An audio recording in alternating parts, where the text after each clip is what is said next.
Chapter 7, Three Koopas in a Cave. Roy felt nothing but shock and panic fill his mind as he was carried off into the night on the back of the skeleton gorilla.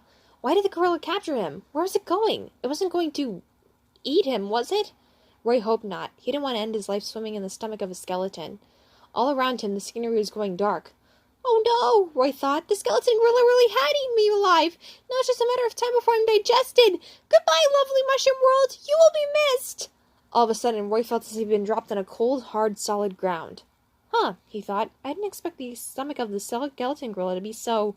Roy knocked on the ground and felt around in the dark. Rocky. He had been expecting something more squishy and acidic. Hello? Roy muttered, not really expecting anybody to answer him back.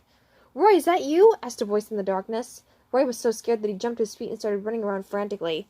Ah! He screamed. The stomach of the skeleton gorilla is filled with ghosts! Roy started banging on the walls. Let me out, skeleton monster! Vomit it up! I want to get out of here! All of a sudden, the place was filled with light. Roy saw that he wasn't in the stomach of the skeleton gorilla, but rather a gargantuan cave. Roy, don't get yourself in a tizzy, said a familiar voice. We aren't in a skeleton's stomach. The very idea of that is paradoxically ludicrous. Roy turned 180 degrees and was both surprised and delighted to see Bowser and Kamek standing there. He rushed over to them. Bowser, Kamek! He shouted. Roy! Said Bowser. What in the mushroom world are you doing here? Well, I was just dragged in by a giant skeleton gorilla, Roy said. No, we saw that part, said Kamek the wizard, who was using a flashlight to light up the cavern. We were wondering what you were doing in the Beanbag Kingdom.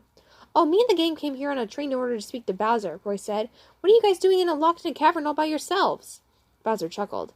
Well, it's actually a funny story, he said. You see, Kamek and I had decided to go on a sightseeing tour. We were in Tiki Valley when we heard rumors from the locals of a dry bones monkey that lurked near the caves. The two of us immediately took interest and we wanted to get a glimpse of it. We must have taken at least 45 bananas as bait. Which was idiotic, said Kamek, considering the darn thing doesn't have a stomach! Bowser cast a sideways glance at his magician. It was clear that the two of them had been bickering over this point for the majority of the time that they'd been trapped in the cave. He gave a little sniff and continued speaking. Anyway, he said, that didn't seem to work, so I had Kamek dressed up in a female monkey suit. Wait, Kamek dressed up in a female monkey suit? Asked Roy, smiling. Yep, said Kamek irritably. It was a cheap monkey suit that we bought at a store. We decorated it with a grass skirt, a lei, a coconut bra, a blonde wig, and some awful-looking makeup. I looked like Candy Kong after she tried to escape from a mental hospital. Bowser laughed out loud and slapped himself on the knee. Oh, man, he said. Well, anyway, we managed to draw out the Dry Bones Kong, despite the fact that we had a pretty pathetic costume.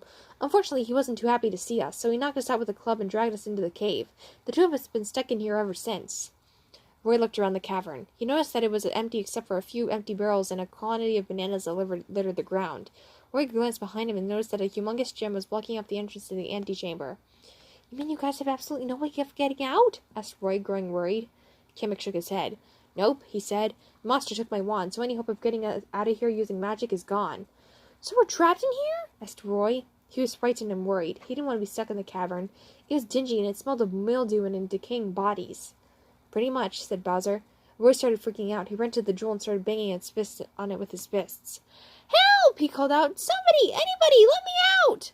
Roy! Snapped Kamek. Will you settle down, please? No one can hear you. All that banging is pointless. Roy tried a new method, backing up and running at the door at full speed.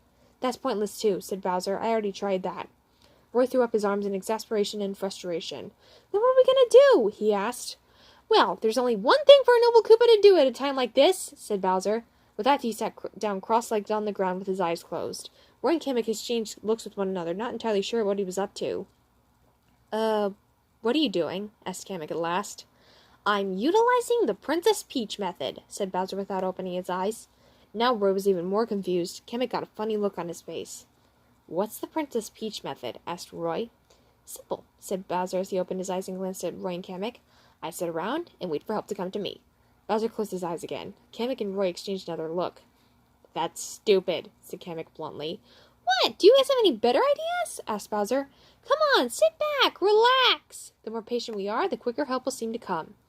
Roy and Kamek sat down on the cold, rigid floor of the cave. There was a moment of silence as the three of them sat there, doing nothing but breathing in the dank air of the cave. This is boring, said Roy. Bowser laughed. Well, no one ever said being a damsel in distress had to be exciting, he said. Another minute passed before his face fell. But, yeah, I'm bored out of my mind, he said. Roy and Kamek groaned and then collapsed onto the floor. I sure hope help will come soon, said Roy miserably.